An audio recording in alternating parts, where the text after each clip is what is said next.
여러분 지난주에 어떤 말씀 나눴죠? 바로 오병이와 무명의 소년에 대해 말씀을 나눴습니다. 어느 무명의 소년이 자신이 가지고 있던 보리떡 5개와 물고기 2마리가 든 도시락을 우리 주님께 내놓았기 때문에 드렸기 때문에 수만 명이 배불리 먹고도 12광주리가 남는 기적의 주인공이 될 수 있었습니다. 다시 말해 그 소년이 나의 것을 믿음으로 하나님 앞에 주님께 드릴 때 놀라운 축복과 역사를 경험할 수 있었던 것입니다. 그러니까 이것을 또 풀어 말하면 무엇인지 심지 않고서는 결코 거둘 수 없다는 것입니다. 그러한 같은 맥락으로 오늘은 무명의 소녀에 대해 말씀을 나누도록 하겠습니다. 여러분 이스라엘 동북쪽에는 오늘날의 사마리아요 당시 강대국인 아람이라는 나라가 있었습니다. 그리고 그것에는 오늘 본문의 주인공인 아람 왕의 최측근이요 실세 중에 실세였던 나아만이라는 국방장관이 있었습니다. 그런데 그렇게 유력했던 그가 어느 날 불치병인 문둥병에 걸리고 병을 고치려고 온갖 노력을 했지만 모두 다 헛수고였습니다. 그래서 그가 이제는 모든 부귀영화 명예를 잃어버리고 가족들의 품까지 떠나 짐승처럼 들판에 홀로 살다 비참한 죽음을 맞이하기 그것을 눈앞에 두고 있었으니 얼마나 가슴이 아프고 슬프고 낙심됐겠습니까? 또 얼마나 초조하고 불안했겠습니까? 하지만 그런 나아만 장군 집에는 이름 모를 무명의 이스라엘 하인 소녀가 한 명 있었습니다. 그 소녀는 이스라엘 국경 근처에 살았는데 어느 날 아람과의 전쟁에서 패해서 그 소녀가 이 아람에 그리고 특별히 나아만 장군의 집에 포로로 끌려와서 하인으로 종으로 살게 되었습니다. 그러던 어느 날 이 소녀가 나아만의 딱한 모습을 이 아파하는 모습을 보고 여주인이요 우리나라에는 엘리사라는 선지자가 있는데 그분은 능력이 많으신 분이십니다.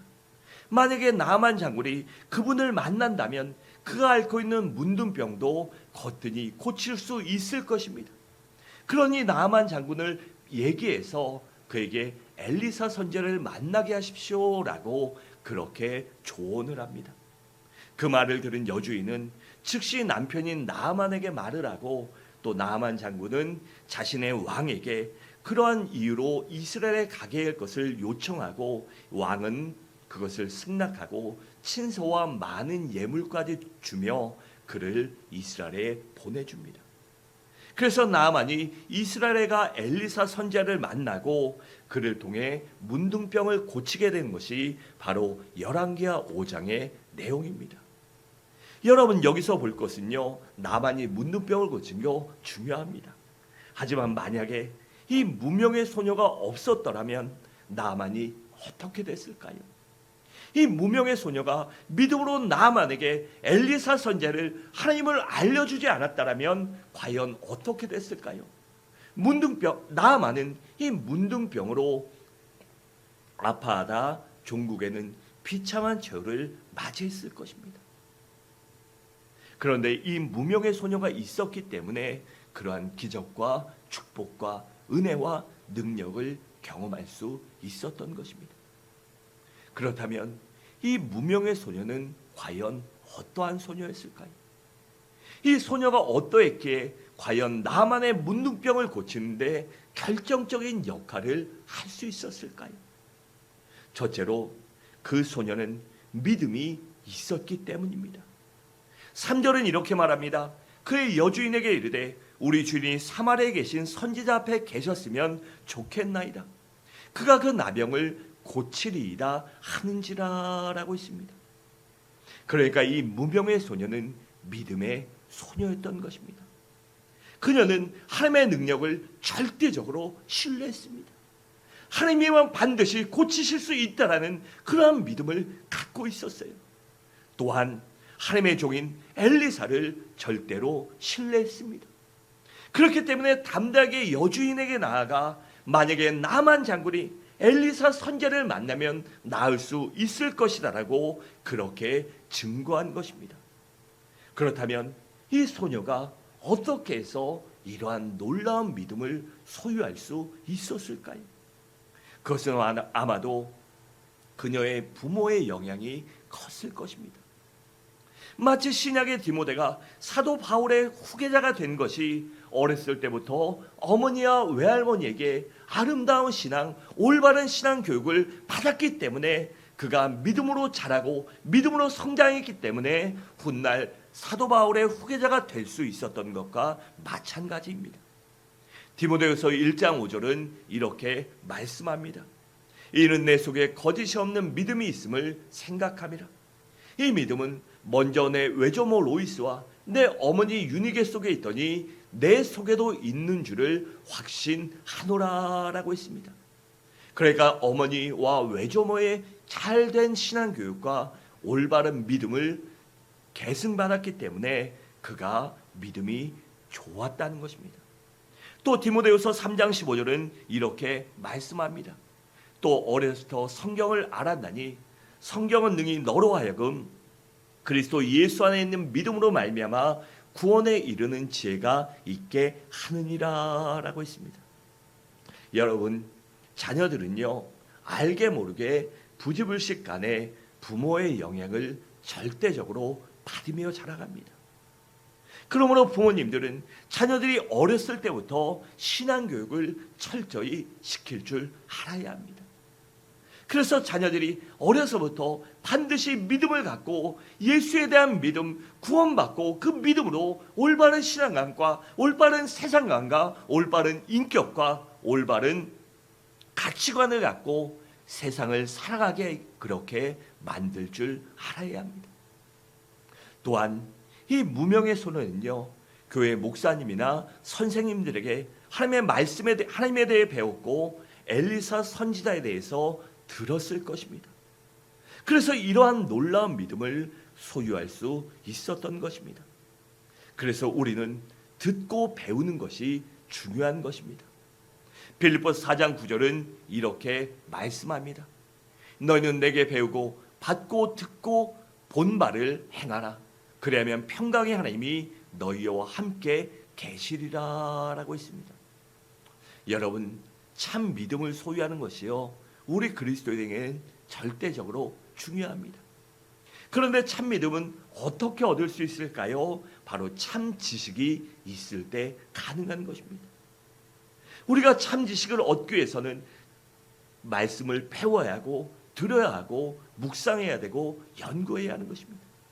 그래서 올바른 말씀에 대한 지식, 올바른 하나님의 지식을 갖고 있을 때 우리가 바른 믿음을 소유할 수 있는 것입니다. 여러분, 이단이나 주변에 있는 많은 그러한 것들을 보세요. 그 사람들이 어디서 나갔습니까? 기독교에서 근거합니다.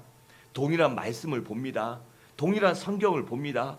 하지만 그것을 말씀을 바르게 알고 바르게 믿지 못하기 때문에 그들이 잘못된 믿음을 갖고 성경을 믿고 하나님을 믿는다고 하지만 우리와 동일한 하나님, 유일하신 하나님을 믿지 않는 것입니다. 그래서 우리는 참 지식과 참 믿음이 중요한 것입니다. 그리고 여러분, 참 믿음이란요 어떤 환경에서든지 변하지 않는 것입니다. 하나님을 끝까지 신뢰하는 것입니다. 이 무명의 소녀를 보세요. 억울하게 붙잡혀 와서 노예가 되었는데 얼마나 억울하고 얼마나 속상하지 않겠습니까? 하나님이 계시면 이렇게 할 수 있습니까? 하나님이 계시면 내 가족과 내 친구들이 그렇게 죽임당하고 그렇게 노략질 당하고 그렇게 비참한 죄를 당하는 것이 맞습니까? 또 내가 억울하게 이렇게 노예 생활하는 것이 맞습니까? 라고 하나님께 원망하고 하나님을 탓하지 않았겠습니까? 그리고 신앙도 버리지 않을 수 있었겠습니까? 그런데 이 소녀는 올바른 믿음을 갖고 있었기 때문에 끝까지 하나님을 향한 믿음을 가질 수 있고 지킬 수 있었던 것입니다. 여러분, 바로 이것이 참 신앙이요 참 믿음입니다. 그래서 우리는 참된 믿음과 참된 지식과 하나님에 대해서 바르게 알고 바르게 믿고 바르게 신앙생활 해야 하는 것입니다. 여러분, 또한 이 소녀가요 나만에게 엘리사 선지자를 알려줬기 때문에 나만이 묻는 병을 고칠 수 있었던 것입니다. 여러분, 전도가 무엇일까요? 바로 이 소녀처럼 예수님을, 하나님을 소개하는 것입니다. 예수님에 대해, 하나님에 대해 아름다운 소문을 퍼뜨리는 것, 그것이 바로 전도입니다. 왜냐하면 복음을 전파해야 들을 수 있고, 들어야 믿을 수 있고, 믿어야 구원받을 수 있기 때문입니다. 로마서 10장 17절은 이렇게 말씀합니다. 그러므로 믿음은 들음에서 나며 들은 그리스도의 말씀으로 말미암았느니라 라고 있습니다. 둘째로 그 소녀는 신실한 인격을 가졌기 때문입니다.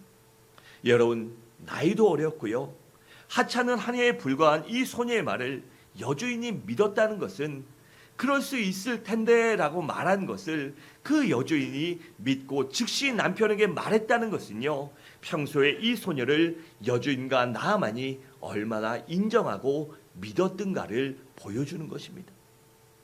여러분, 그렇기 때문에 엘리사 선지자를 나아만이 찾아올 수 있었고, 엘리사를 통해 그 나아만이 고침받을 수 있었던 것입니다.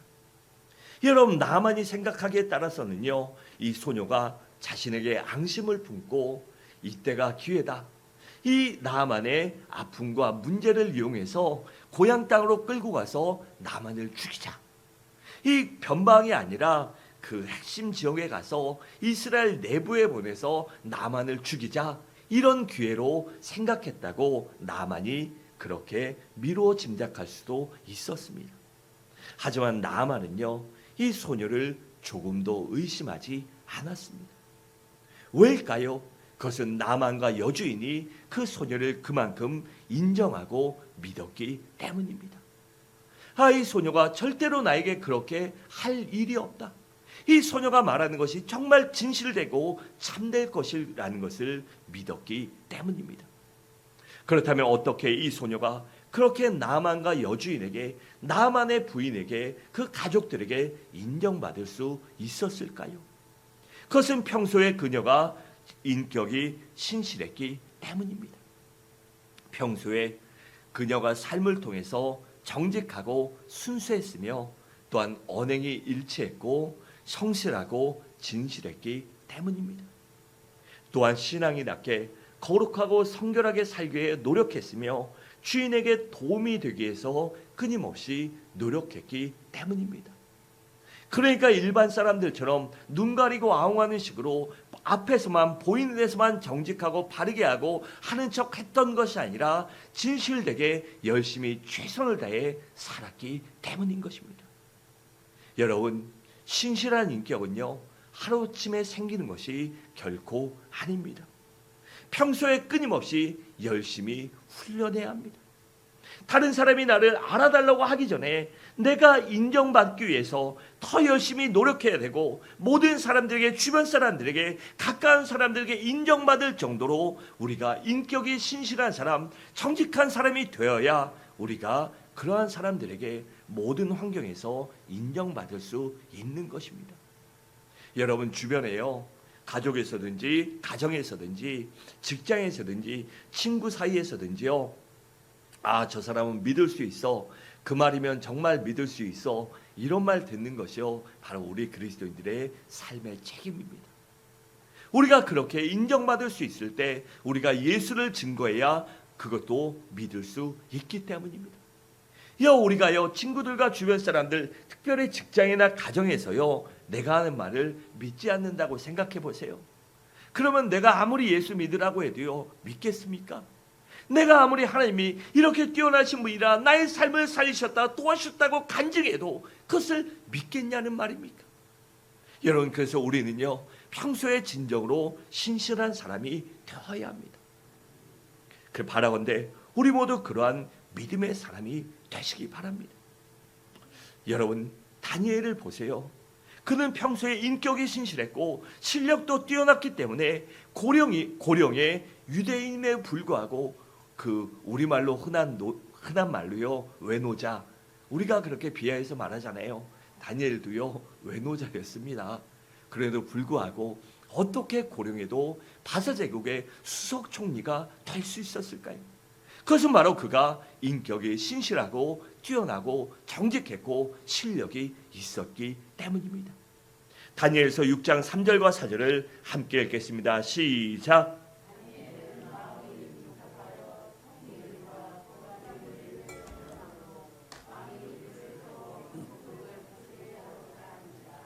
이에 총리들과 고관들이 국사에 대하여 다니엘을 고발할 근거를 찾고자 하였으나 아무 근거, 아무 허물도 찾지 못하였으니 이는 그가 충성되어 아무 그릇됨도 없고 아무 허물도 없었음이라.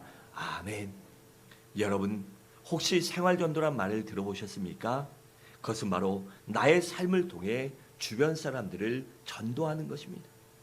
나를 아는 사람들을 전도할 때 말 못지않게요, 여러 가지 얘기하는 것 못지않게 내 삶이 그만큼 중요하기 때문입니다.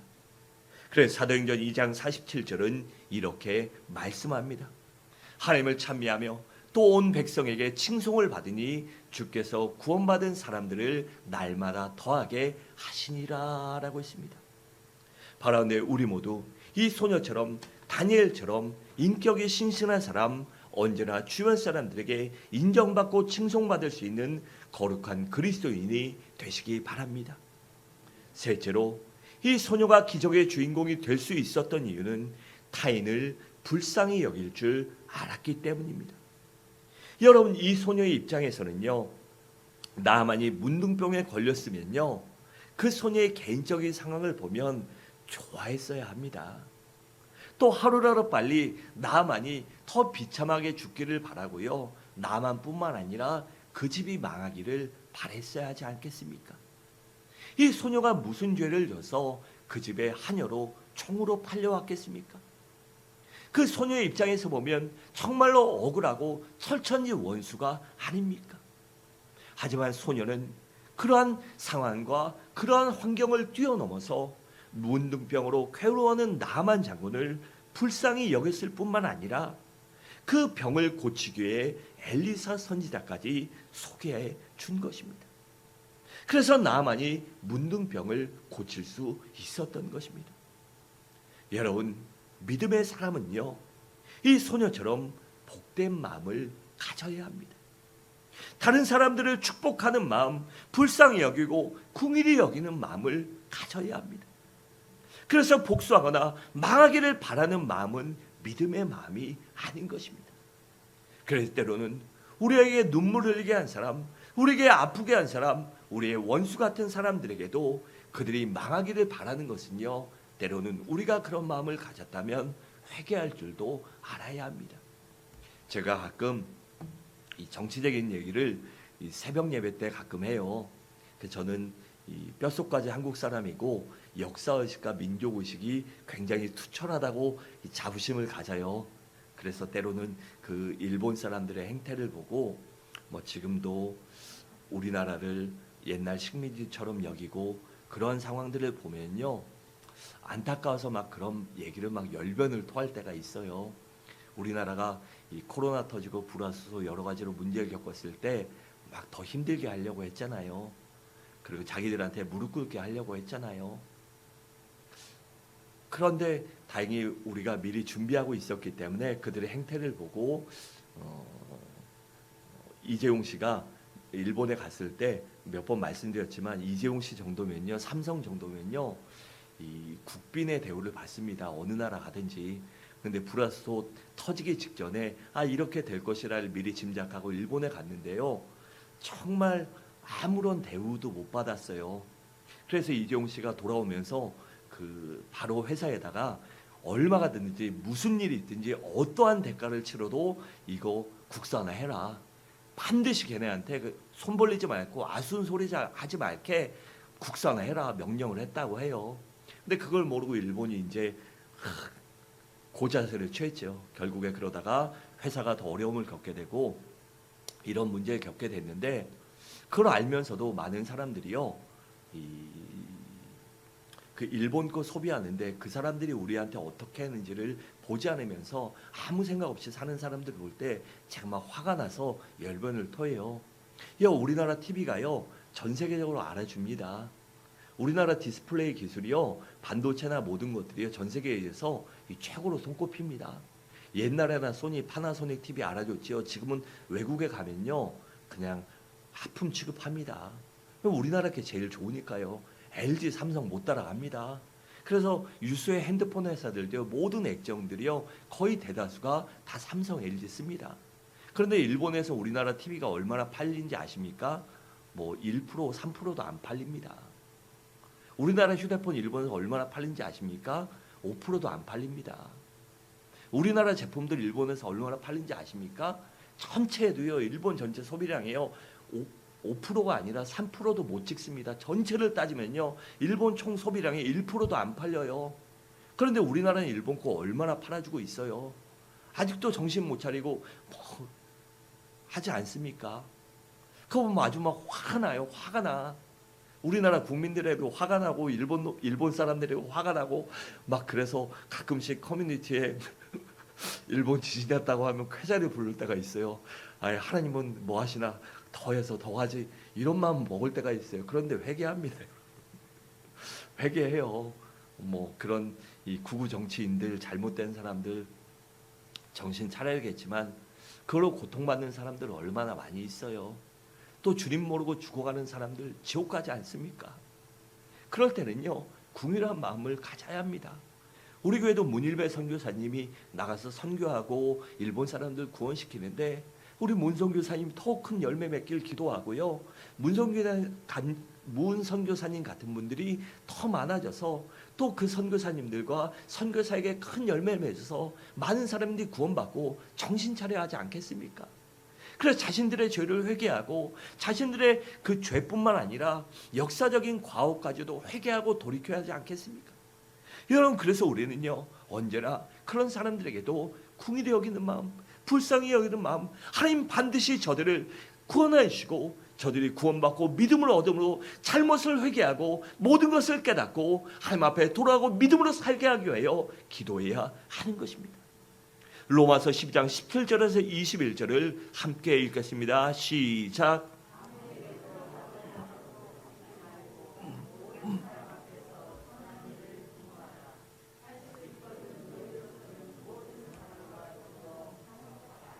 내 사랑하는 자들아, 너희가 친히 원수를 갚지 말고 하나님의 진노하심에 맡기라. 기록되었으되 원수 갚는 것이 내게 있으니 내가 갚으리라고 주께서 말씀하시니라. 내 원수가 줄이거든 먹이고 목마르거든 마시게 하라. 그리함으로 내가 숯불을 그 머리에 쌓아 놓으리라. 악에게 지지 말고 선으로 악을 이기라. 아멘. 여러분, 우리 그리스도인들은요, 그래서 아버지 하나님의 마음, 예수 그리스도의 마음을 가져야 합니다. 그 마음으로, 바로 불쌍히 여기는 마음, 궁히 여기는 마음으로 나에게 악을 해가는 사람, 때로는 나를 어렵게 한 사람이라도 궁히 여기고 불쌍히 여기고 그들의 아픔과 그들의 눈물과 고통을 궁히 여기고 그들의 어려울 때 도와주고 그리스도의 사랑을, 그리스도의 복음을 전파할 줄 알아야 하는 것입니다. 여러분, 우리 아버지 하나님을 보세요. 탕자가 돌아왔을 때 궁히 여기고 맞아주시지 않았습니까? 우리 주님도 보세요. 수많은 사람들이 아프고 고통당할 때, 눈물을 흘릴 때 그들의 잘못을 지적하거나 그들에게 더한 징계를 내리신 것이 아니라 그들의 모든 아픔과 눈물과 고통과 배고픔을 해결해 주시지 않았습니까? 그래서 우리도 그 주님의 마음을 품어야 하는 것입니다. 마태복음 9장 13절은 이렇게 말씀합니다. 너는 가서 내가 궁의를 원하고 제사를 원하지 아니하노라 하신 뜻이 무엇인지 배우라. 나는 의인을 부르러 온 것이 아니요 죄인을 부르러 왔노라 하시니라 라고 했고, 마태복음 14장 14절은 예수께서 나와서 큰 무리를 보시고 불쌍히 여기사 즉 궁일이 아파하시고 눈물을 흘리사 그 중에 있는 병든 자를 고쳐 주시니라 라고 있습니다. 바라는데 우리들도 이렇게 불쌍히 여기는 마음, 궁일이 여기는 마음을 가지시기 바랍니다. 마지막으로 그 소녀가 기적의 주인공이 될 수 있었던 이유는 바로 지혜로웠기 때문입니다. 여러분, 만약에요, 문둥병 초기라서 대수롭지 않게 여기거나 여기저기 의사를 찾아다니거나 약을 쓰고 있을 때 엘리사 선지자를 소개했다면 이 소녀의 말에 그들이 귀를 기울였겠습니까? 아니면 아예 죽기 일보 직전의 상태, 그 마지막 최후의 단계에 이 소녀가 말을 했다면 소용이 있었겠습니까?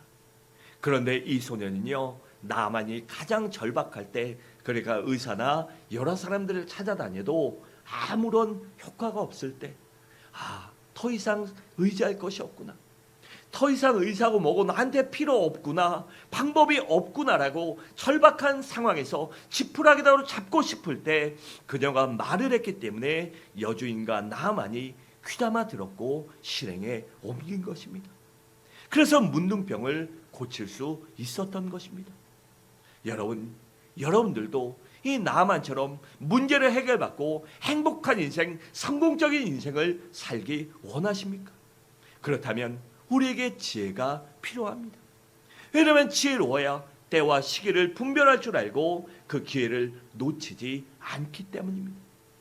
여러분, 세상 만사에는요, 다 때가 있습니다. 지혜로운 사람은 그 때를 놓치지 않기 때문에 성공할 수 있고 행복할 수 있는 것입니다. 전도서 12장 1절은 이렇게 말씀합니다. 너는 청년의 때에 너의 창조주를 기억하라. 곧 곤고한 날이 이르기 전에 나는 아무나기 없다고 할 해들이 가깝기 전에라고 했습니다. 그러니까 우리가 곤고해지기 전에, 아무것도 필요 없기 전에, 우리가 기회가 있을 때 우리가 주님을 만나고 바로 주님을 의지해야 한다는 것입니다. 여러분, 가나안 여인을 한번 생각해 보세요. 그녀는 마침 주님이 자신의 마을에 오시는 기회를 놓치지 않았습니다. 왜냐하면 주님이 언제 다시 오실지 모르는 것 아닙니까? 자신의 살아있을 동안 안 오실 수도 있고요, 오셔도 가까이 갈 수도 없었기 때문입니다. 그래서 그녀는 그 기회를 놓치지 않고 주님 앞에 부르짖음으로 고침받을 수 있었습니다. 딸이 살아나는 기적을 체험할 수 있었던 것입니다. 또 소경 바디메오를 보세요. 예수님께서 죽으시려고 예루살렘에 올라가시다가 사마리아를 통과하실 때 예수님이 지나가신다는 소문을 듣고 주님 앞에 나와 간절히 부르셨습니다. 그래서 그가 눈을 뜰 수 있었던 것입니다. 여러분, 성경에 나오는 수많은 사람들을 보세요. 주님이 지나가실 때 주님을 만날 수 있는 그 기회를 놓치지 않고 주님 앞에 부르짖었기 때문에, 주님을 만났기 때문에 그들의 모든 문제를 해결받을 수 있었던 것입니다. 그들이 만약 그 기회를 놓쳤다면 어떻게 됐을까요? 그냥 모조리 그냥 세상 것대로 살아갔을 것입니다. 여러분, 우리가 복음을 증거하는 것도 마찬가지입니다. 항상 기회가 주어지는 것이 아니기 때문입니다. 그래서 기회를 놓치지 말아야 하는 것입니다. 우리가 지금이야말로 우리가 전도하기에 가장 중요한, 복음을 증거하기에 가장 중요할 때입니다. 에스더 4장 14절은 이렇게 말씀합니다. 이때 내가 만일 잠잠하여 말이 없으면 유다인은 다른 데로 말미암아 노임과 구원을 얻으려니와 너와 내 아버지 집은 멸망하리라. 내가 왕후의 자리를 얻은 것이 이때를 위함이 아닌지 누가 알겠느냐라고 했고, 고린도후서 6장 2절에 보면 보라 지금은 은혜 받을 만한 때요, 보라 지금은 구원의 날이로다라고 했습니다. 여러분, 하나님의 역사는요, 대단한 사람을 통해서만 일어나는 것이 아닙니다. 어떤 때는 이런 무명의 소녀와 같은 그러한 사람을 통해서도 기적은, 축복은 일어납니다. 그러므로 바라건대 우리 모두 이 무명의 소년처럼 하나님 앞에 쓰임 받으시길 바랍니다. 사랑하는 성도들은 말씀을 마치도록 하겠습니다. 우리 모두 이 무명의 소녀처럼 믿음의 사람, 신실한 인격의 사람이 되시기 바랍니다. 또한 타인을 불쌍히 여기며 지혜로운 사람이 되어 이 무명의 소녀처럼 하나님께 쓰임받고 나 때문에, 여러분들 때문에 주변 사람들까지 그 은혜와 축복을 경험하는 축복의 통로가 되고 축복의 전달자, 복음의 전달자, 생명의 전달자가 되는 우리 서부중앙의 모든 성도님들 되시기를 주님의 이름으로 간절히 축원합니다.